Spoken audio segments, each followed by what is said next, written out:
আজ নীলষষ্ঠীর পুজো। যদি একটু ছুটি পেতাম তাহলে একটু সময় দিয়ে মন ভরে তৃপ্তি করে মহাদেবের পুজো করতাম, কিন্তু কি করব, ছুটি তো আর নেই। তাই সকাল সকাল স্নান সেরে সোজা চলে গেলাম মন্দিরে। মন্দিরে গিয়ে প্রথমে পুজো দেব, তারপর ওখান থেকে ফুল বেলপাতা যা যা লাগে ওগুলো নিয়ে বাড়িতে এসে বাড়ির মহাদেবের পুজো করব। তাছাড়া বাড়ির নিত্য পুজো তো আছে। আসলে কি বলো তো, বিশেষ বিশেষ দিনগুলোতে মন্দিরে গিয়ে একটু পুজো দিয়ে না আসতে পারলে না মনটা যেন কেমন করে। বাড়িতে তো রোজই পুজো করি, তবুও যেন ইচ্ছে করে এই বিশেষ দিনগুলো, নীলষষ্ঠী, শিবরাত্রি, এগুলোতে একটু মন্দিরে গিয়ে পুজো দিলে মনটা বেশ ভালো হয়ে যায়। তো গিয়ে দেখলাম লম্বা লাইন পড়েছে।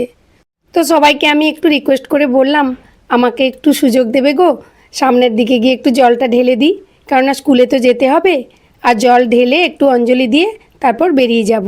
তো সবাই বলল যে আচ্ছা ঠিক আছে, তুমি প্রথমে পুজো দিয়ে নাও। তো জল ঢেলে তারপর এই যে অঞ্জলি দিয়ে দিলাম। অঞ্জলিও দেখলাম খুব তাড়াতাড়ি হয়ে গেল, আর সবার প্রথমের দিকেও বসার সুযোগ পেয়ে গেলাম।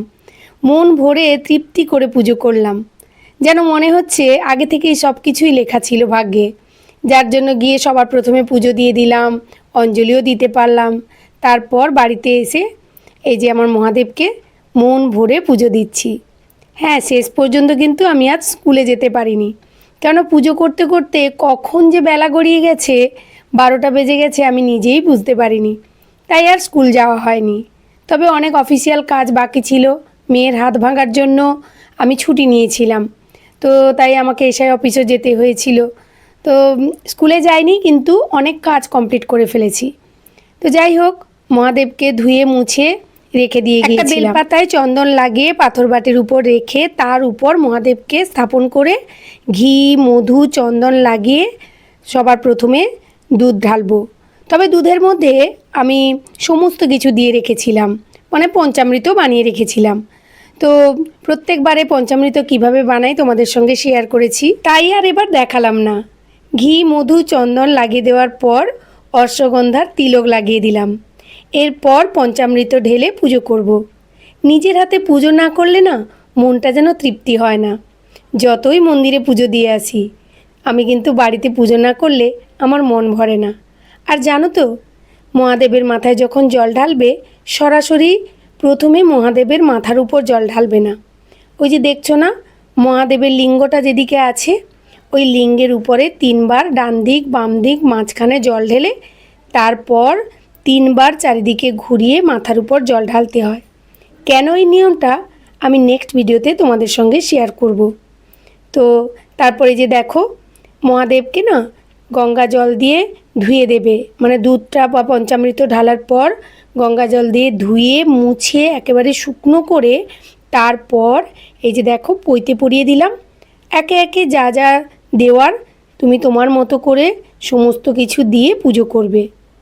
হ্যাঁ, আমি আমটা কেন দিলাম জানো তো, আমি যখন দোকানে ফুল কিনছিলাম, ওই ফুল দোকানের মাসি বলল আজ নীলষষ্ঠীতে মহাদেবকে কাঁচা আম নিবেদন করতে হয়। তো সবাই যখন কিনছে, ভাবলাম আমিও তাহলে কিনে ফেলি। তো মন্দিরেও একটা কাঁচা আম দিয়েছি, আর বাড়িতেও নিয়ে এসেছি। তারপর অপরাজিতা আর আকন্দ ফুলের মালা দিয়ে মহাদেবকে সুন্দর করে সাজিয়ে দিলাম। আর জানো তো, আমরা যেখানেই যাই না কেন কিছু না কিছু শিখে আসি।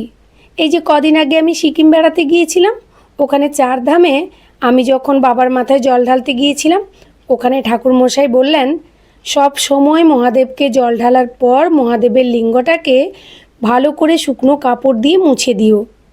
হ্যাঁ, যদি মন্দিরে সম্ভব না হয়, নিজের বাড়িতে যখন পুজো করবে তখন কিন্তু মহাদেবকে জল ঢালার পরে লিঙ্গটাকে সুন্দর করে শুকনো কাপড় দিয়ে মুছে দিতে।